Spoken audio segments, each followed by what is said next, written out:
तो चलिए आज खोलते हैं एक ऐसी पिटारी जिसमें से शायद मार्वल के भविष्य की कोई झलक मिल सकती है। हमारे हाथ लगा है एक लीक हुआ स्क्रिप्ट का हिस्सा। रात का गहरा अंधेरा, रेगिस्तान के बीच एक वीरान आधा जला हुआ आधा रेत में धंसा मंदिर, और फिजा में गूंजती एक शैतानी हंसी। कहानी का पर्दा यहीं से उठता है। माहौल तो एकदम परफेक्ट गोस्ट राइडर वाला लग रहा है। और सीन की शुरुआत होती है जॉनी ब्लेज के साथ। वो थका हुआ सा दिख रहा है, मतलब जैसे बरसों से किसी अंतहीन सफर पर हो और आंखों में सिवाय इंतकाम के और कुछ नहीं। वो उस टूटे फूटे मंदिर के अंदर कदम रखता है, चारों तरफ वीरानी है, और वो खुद से बुदबुदाता है, कितने वर्ल्ड्स तोड़ दिए फिर भी तू बच जाता है मेफिस्टो। और हाँ, वो मंदिर का माहौल जो आपने बताया, हाँ, दीवारों पर जैसे पुराने दर्दनाक कॉन्ट्रैक्ट्स के धुंधले निशान हैं, फंसी हुई आत्माओं की चीख हैं, जैसे पत्थरों में कैद हों। बिल्कुल।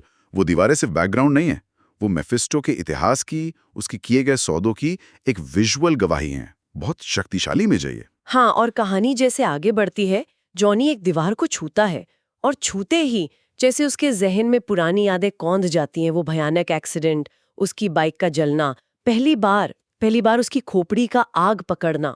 उफ, उसका ओरिजिन मोमेंट। हाँ, और हर तरफ मेफिस्टो के सौदों के वो निशान जो जिंदगियां तबाह कर देते हैं। ये सब देखकर उसके मुंह से दर्द भरी आवाज निकलती है, मैंने अपना सब कुछ खोया पर तुझे कभी नहीं खोया शैतान। हाँ, ये उसके अंदरूनी दर्द और मेफिस्टो से उसके उस अटूट लेकिन दर्दनाक रिश्ते को दिखाता है। और ठीक उसी वक्त उसकी नजर पास पड़े एक पत्थर के टैबलेट पर जाती है।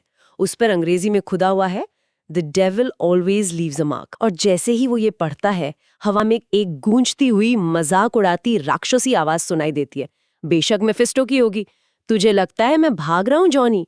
मैं हमेशा एक कदम आगे हूं। वाह, मतलब मेफिस्टो सिर्फ भागा हुआ विलन नहीं लग रहा, वो खेल रहा है, जॉनी को मानसिक रूप से टॉर्चर कर रहा है। उसकी आवाज में वो घमंड है, वो चालाकी है कि तुम मुझे पकड़ नहीं सकते। और ये सुनते ही जॉनी की आंखों में एक चिंगारी सी भड़कती है, जैसे उसके अंदर सोया हुआ राइडर जाग रहा हो। खोपड़ी में आग लगने का वो पहला संकेत। और मेफिस्टो की उस आवाज के बाद ही जैसे मंदिर में हरकत होती है। वाह, दीवारों पर अचानक आग फैलती है, लेकिन वो जलाती नहीं बल्कि रास्ता दिखाती है। अच्छा। आग रास्ता दिखा रही है। हाँ, आग एक छिपे हुए दरवाजे को उजागर करती है जो पहले नजर नहीं आ रहा था। जॉनी अंदर जाता है। कमरे की बीचों बीच धूल और राख में सना एक जला हुआ कॉन्ट्रैक्ट पड़ा है। जलावा कॉन्ट्रैक्ट। उसमें से अभी भी हल्का धुआं उठ रहा है, जैसे इसे कुछ देर पहले ही जलाया गया हो। जॉनी उसे उठाता है, गौर से देखता है। कॉन्ट्रैक्ट पर खून का एक ताजा धब्बा है और सिर्फ कुछ शुरुआती अक्षर, इनिशियल्स ही पढ़े जा सकते हैं, बाकी सब जल चुका है।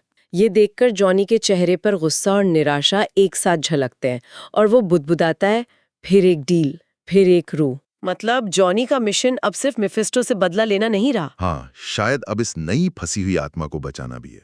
उसका मिशन और भी पर्सनल और अर्जेंट हो गया। और इसी गुस्से और नई अर्जेंस के साथ जॉनी ब्लेज का ट्रांसफॉर्मेशन शुरू होता है। अब एक्शन का वक्त है। आखिरकार आग उसके जिस्म को घेर लेती है, उसकी पुरानी लेदर जैकेट जलकर भस्म हो जाती है, उसकी मशहूर मेटल चेन आग से लाल होकर जैसे पिघलने लगती है।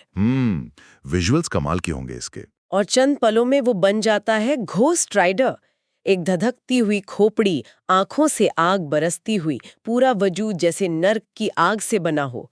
वो एक गहरी गूंजती हुई राक्षसी आवाज में दहाड़ता है, तू भाग सकता है मेफिस्टो, पर इस बार मैं तुझे छोड़ूंगा नहीं। क्या बात है। पूरी तरह से घोस्ट राइडर में बदलने के बाद वो मंदिर के खंडरों से बाहर निकलता है कि वो बाइक चलाकर सीधा उस रेस्टोरेंट के बाहर रुकता है जिसके बारे में अफवाहें हैं कि वहीं रिरी विलियम्स और मेफिस्टो के बीच आखिरी सौदा हुआ था। अरे